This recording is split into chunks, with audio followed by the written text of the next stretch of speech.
Olá, graças a Deus que nos dá a vitória. Bom dia, Lúcia Sena, pastora Nancy, pastora Cícia, a irmã Terezinha que nos acompanha esse tempo, a minha esposa, a pastora Vilca, a irmã Rita e a Luciana ali de Fortaleza, a Terezinha de Luca, olha, o pastor Ivan Marcos, amigo desde a nossa mocidade, Wesley, olha, Deus abençoe você poderosamente, o pastor Odilon Paranaguá, Deus dê graça, dê vitória, irmã Maria Vaz, o Zé Bezerra também é pastor, meu filho na fé. Então eu louvo a Deus por cada um de vocês, amém? Glória a Deus, louvado seja Deus, a escritora Rosa Helena, minha filha Débora Rodrigues. Deus abençoe, dê direção, dê um dia feliz, dê um dia abençoado. Em nome do Senhor Jesus Cristo. Obrigado por você que vai estar nos acompanhando aqui agora ao vivo e louvado seja Deus por você que em outro dia, em outro horário, vai estar acompanhando esta live. Um dia até alguém me perguntou, né? Por que às vezes fica assim na live, mexendo assim? É isso, são pessoas, né, que nos acompanham ao vivo e a gente dá um ok, dá um olá. Não deixe de pegar a sua caneca com água, porque no final nós vamos fazer um ato de fé, um ato profético. Por que, pastor, que o senhor faz isso? Eu sempre digo, você pode perguntar ao seu médico. A água em jejum, você tomando meio litro de água em jejum, aí você toma café só daqui a meia hora. Eu já tomei 600 ml, eu já tomei quase 2 canecas desta aqui já, hoje. Aí eu alimento só daí a meia hora. Ó, essa água em jejum, ela faz uma limpeza no seu organismo, né? Importantíssimo, ela traz saúde. Então eu faço o ato profético. Você vai tomar essa água, ela vai trazer para você vida, saúde. Não esqueça também que a água é símbolo do Espírito Santo de Deus. Amém? Bom, então hoje a nossa meditação é 2 Samuel capítulo 6, são 23 versículos, maravilhosos, onde conta a história da arca, quando Davi foi buscar a arca estava na casa de Abinadab, ele foi buscar, colocou ela num carro de boi, o boi tropeçou, Uzá colocou a mão, morreu, aí então Davi ficou chateado, desistiu de levar a arca para a cidade de Davi, deixou ela na casa de um homem chamado Obed-Edom. A arca ficou ali 3 meses, o Senhor o abençoou. Alguém disse para Davi, Davi foi buscar a arca, desta feita da forma correta, ela sendo transportada no ombro dos sacerdotes, a cada 6 passos oferecia Davi uma oferta a Deus. Ele dançava, pulava, a Mical, sua esposa, o criticou, e essa crítica aí acabou fazendo ela uma mulher estéril. É o que está nesse capítulo. Então, o que destacar? Um capítulo com tanta lição, com tanta coisa maravilhosa. Eu orei aqui ao Espírito de Deus e eu quero destacar uma coisa. Eu quero destacar o versículo 6 e 7, que fala assim: E chegando à eira de Nacon, estendeu Uzá a mão à arca de Deus e pegou nela, porque os bois a deixavam pender. Então a ira do Senhor se acendeu contra Uzá, e Deus o feriu ali por esta imprudência, e morreu ali junto à arca de Deus. Fica sempre essa pergunta: poxa, ele colocou a mão para ajudar, a arca estava pendendo, poderia cair. E Deus o matou? Foi isso aí que deixou o Davi irado, foi isso aí que deixou o Davi desconcertado, foi isso aí que fez o Davi ficar chateado e largar a arca na casa de Obed-Edom. Então vamos lá. A arca, queridos, ela era um símbolo da presença de Deus. A arca era um símbolo da glória de Deus. Então, por isso, ninguém que não estivesse autorizado poderia tocá-la e nem mesmo olhar para dentro dela.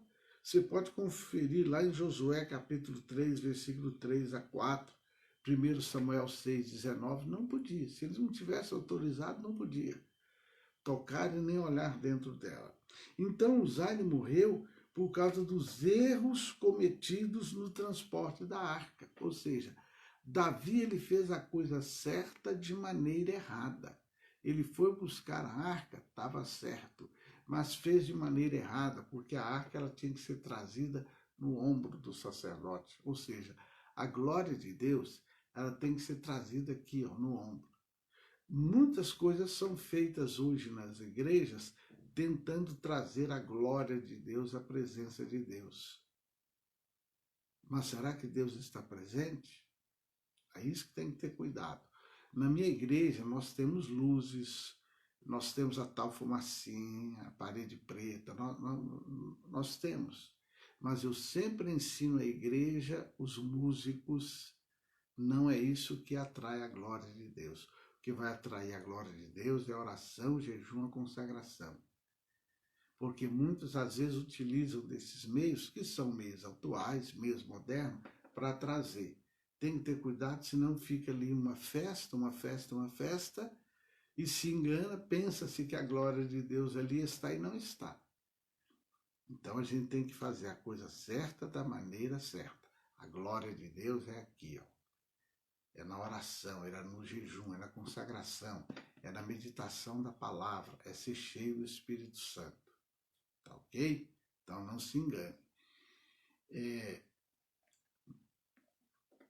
Então, o Davi ele fez a coisa certa, mas de maneira errada. Então, como conhecedores da palavra de Deus, os representantes de Israel, eles não se atentaram ao fato de que ela só podia ser carregada nos ombros dos levitas e não em um carro de bois. Deuteronômio 10:8. Os sacerdotes tinham que ter avisado Davi. O sacerdote tinha que ter Davi, calma, nem assim não.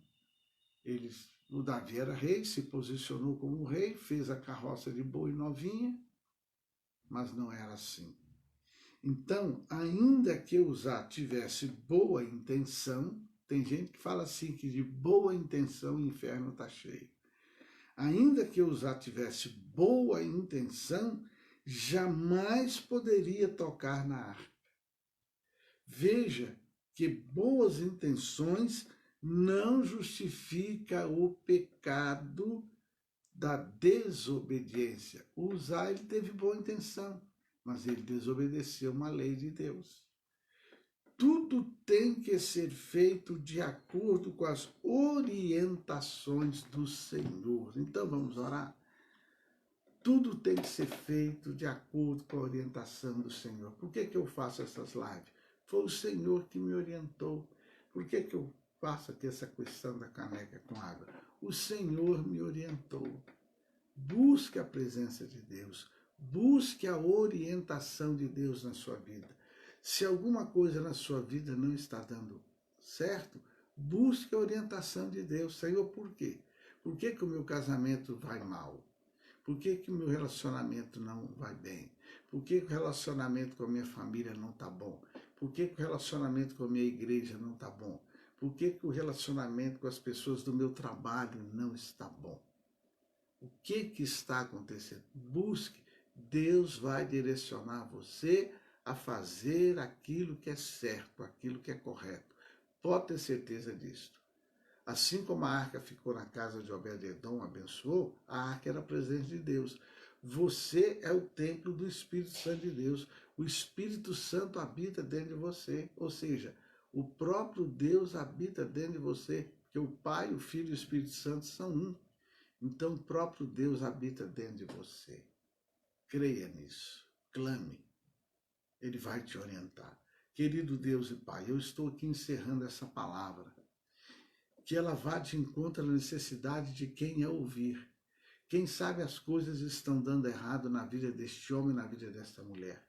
Quem sabe a vida financeira vai mal, quem sabe a vida emocional vai mal, a vida física vai mal, o casamento vai mal, o noivado vai mal, o namoro. Quem sabe a vida profissional, enfim. Quem sabe essa pessoa não tem acertado. O Senhor habita dentro dela. O Espírito do Senhor habita neste corpo. Espírito de Deus, fale com esta pessoa. Fale com essa pessoa. Fale, fale, fale, fale. Espírito Santo, leve ela a uma vida de consagração, a uma vida de meditação na palavra. Leve ela a buscar a face do Senhor. Muda a vida dela, Espírito Santo. Muda a maneira dela pensar, muda a maneira dela olhar. Purifique ela naquilo que ela vai ouvir, naquilo que ela vai falar, naquilo que ela vai tocar, para que os planos do Senhor se cumpram na vida dela, se cumpram na casa dela, em o nome do Senhor Jesus. Pode tomar água.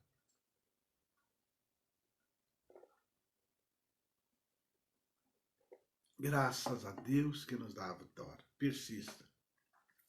Eu tenho persistido há 3 anos tomando essa água em jejum. Eu tenho visto sinais de mudança no meu corpo, na minha saúde. Persista em servir a Deus, em obedecer. Vale a pena. E que o amor de Deus Pai, a graça do Senhor Jesus, a comunhão gloriosa do Espírito Santo, seja com todos vós hoje e sempre. Um beijo no teu coração e viva Cristo.